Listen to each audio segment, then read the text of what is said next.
శ్రీమాత్రి నమః. అందరికీ నమస్కారం అండి. ఈ పిండి అన్ని రకాల పప్పులతో ధాన్యాలతో చేసినాయండి. ఏంటి అంటే ఒక మినప్పప్పు, శనగపప్పు, పెసరపప్పు, ఇంకా కందిపప్పు, బియ్యం అండి. అన్నీ ఈక్వల్గా తీసుకొని నానబెట్టుకోవడం. మీరు ఏ గ్లాస్తో తీసుకున్నా ఓకే. నేను నిన్న నానబెట్టేసి ఫ్రిడ్జ్లో పెట్టేశానండి, మిక్సీ పట్టేసి నిన్ననే. ఈరోజు ఎర్లీ మార్నింగ్ దోశ వేస్తున్నాను అనమాట. దీంట్లో కొంచెం జీలకర్ర, కొంచెం సాల్టు, కొంచెం షుగర్ యాడ్ చేసుకోవాలి. చేసుకుంటే మనకి రెడీ అయిపోయింది. అప్పుడే పట్టుకొని వేసుకున్న పిండి అంత టేస్ట్ రాదండి. ఒకరోజు కొంచెం నానాలి, బాగా నానితే బాగుంటుంది దోశ. ఇదిగోండి దోశ ఎలా వస్తుంది చూడండి. ఒక రెడ్ షేడ్ లాగా వచ్చేసింది చూడండి. ఇది తీయాలిగా. దీంట్లో చట్నీ చూపిస్తాను. ఈ చట్నీ డిఫరెంట్ అండి.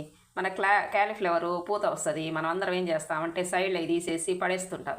నాకెందుకో ఈ మధ్య నేను అలా తీయట్లేదండి. ఎందుకో నాకు ఒక ఐడియా వచ్చి దీంతో చట్నీ ఎందుకు చేసుకోకూడదని ఒకసారి ట్రై చేస్తే బాగొచ్చింది. అది వీడియో పెట్టినాను కూడా. కానీ ఇది ఈరోజు పచ్చిమిర్చి, టమోటా అవి బాగా అవే అట్లా డైరెక్ట్గా వేసేసి లేతగా ఉన్నాయి తీసుకోండి. ముదిరి కాదు, లేత అయితే బాగుంటుంది టేస్ట్. నూనె వేసి మగ్గ పెట్టానండి పచ్చిమిర్చి, టమోటా ఇవి.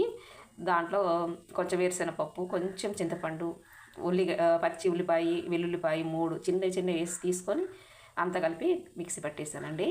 చాలా బాగా వచ్చింది. దోశలకి ఇది అనమాట. మీకు నచ్చితే ట్రై చేసుకోండి. బాయ్ అండి. Thank you for watching. ఏదన్నా ఉపయోగం ఉందంటేనే చూపిస్తానండి, ఎవరికో చూపించను నా వంట అని.